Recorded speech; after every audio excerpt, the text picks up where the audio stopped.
Why? Why do some people seem to just grow, while others stay in the same place all their lives? Have you ever looked at someone successful and just thought, they just got lucky? We tell ourselves it's luck, or talent, or that they knew the right people. But what if the real secret is simpler? What if the one thing that separates the person who is stuck from the person who is successful is just the way they think? What if your life, right now, is a perfect reflection of the size of your thoughts?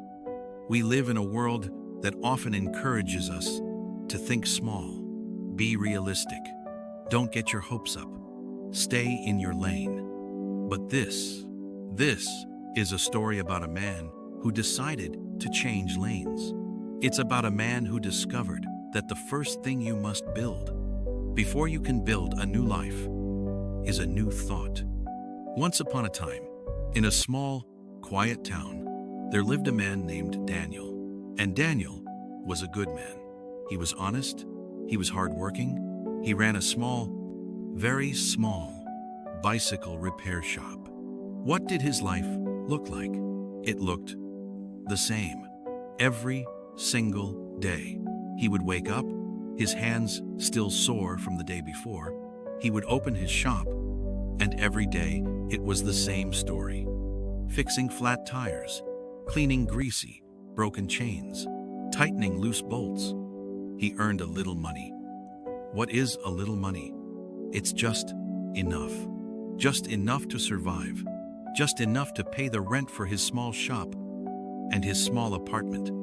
Just enough to do it all over again the next day. What did Daniel think about his life? He looked at his hands, permanently stained with grease, and he thought, this is it. This is my life. I fix what is broken. I cannot do more. His thoughts were just as small and just as familiar as his tiny shop. One evening, just as Daniel was getting ready to close, he heard a sound. It wasn't the usual clack, clack, clack of a broken bike being pushed into his shop. It was a smooth, quiet, whirring sound. A man rode up on a bicycle unlike anything Daniel had ever seen. It was shiny. It was sleek. It didn't have a greasy chain. It had a small, quiet motor. It looked like something from the future. Daniel just stared. "What is this?" he asked, wiping his dirty hands on his rag. The man smiled. He was a traveler, just passing through. "It's an electric bike," he said. "It's a wonderful machine. It helps me get up the hills without even breaking a sweat." Daniel had never seen anything like it. He touched the cool metal frame. The man looked at Daniel, then at the small, old-fashioned shop, and he said one simple thing. "These bikes," he said, "are the future. One day, many people will ride them." And with that, he paid for a small adjustment and whirred away. The future. That night, Daniel couldn't sleep. Have you ever had a single sentence just stick in your brain? He lay in his small bed, in his small apartment, and that one word echoed in his mind. Future, future, future. And a war began inside his head. The part of him that was Daniel the repairman spoke first. "Future? What are you thinking? You're a joke. You can barely pay your rent. Who are you to think about the future? Go to sleep. You have to fix tires tomorrow." He closed his eyes. But then, a new voice. A voice he hadn't heard in a very, very long time. A small, quiet, curious voice. "But what if?" The old voice shot back. "What if what? Be realistic." The new voice grew a little stronger. "What if?" He was right. "What if I could do more than just fix broken chains? What if I could sell these new bikes?" "You?" The old voice laughed. "You're just a poor repairman. You don't know anything about selling. You don't have the money. You don't have the space. Stop dreaming." But for the first time in his life, Daniel challenged that old voice. He sat up in bed. He looked out his window at the moon.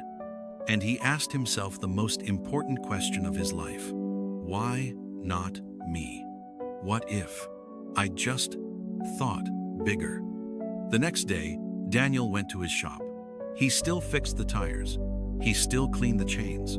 But something was different. He was different. His body was in the shop, but his mind was in the future. He started asking questions. When a customer came in, he didn't just fix their bike. He talked to them. That's a steep hill you live on, isn't it? Are your legs tired when you get home? What do you dream of in a bicycle? What do you wish it could do? What if riding a bike wasn't so hard? And he bought a small new notebook. He started writing down all the answers. He wasn't just fixing bikes anymore, was he? He was doing research. He was becoming a businessman. Slowly, his thinking started to change, and he no longer saw himself as just a repairman. One day, he made a decision, a big decision. He took every single dollar he had saved, and he took out a small loan from the bank. His hand was shaking as he signed the paper. This was terrifying.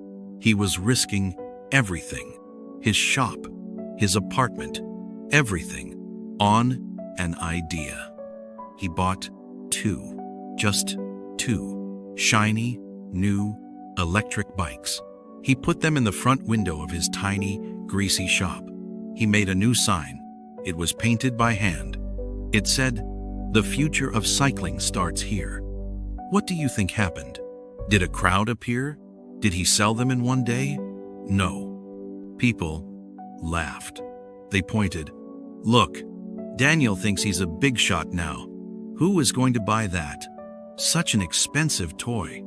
He should just stick to fixing tires. Have you ever had a big dream, and the first people you told just laughed?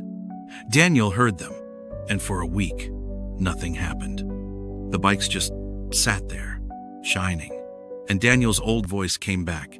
You are a fool. You've ruined yourself. You're just a repairman.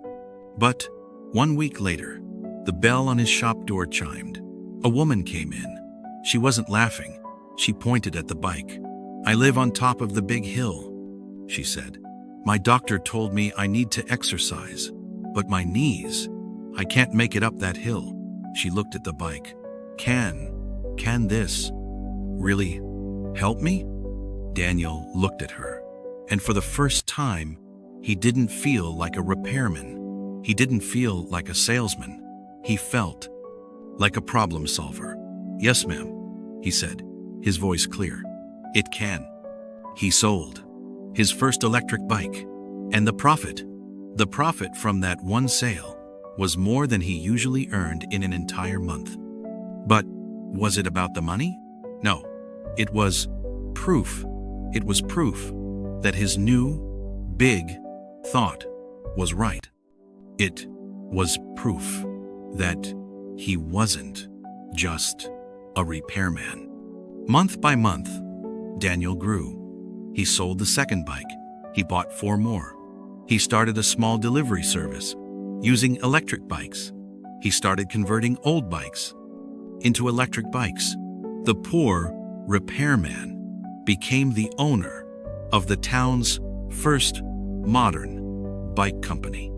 One day, years later, his shop was big and clean, and the same traveler, the man who had started it all, returned. He looked at the busy shop. He looked at Daniel, and Daniel just smiled. You told me these bikes were the future, Daniel said, and I just decided to live there. So, let me ask you, what about you? What small thoughts are you living inside of? What small name have you given yourself? I'm just a mom. I'm just a student. I'm just a repairman. Your thoughts are not just thoughts. They are the blueprints for your life. If you believe you are small, you will stay small. But if you believe, if you dare to think just a little bit bigger, you might just find that new doors are waiting to open. So, ask yourself tonight, am I thinking small or am I thinking big?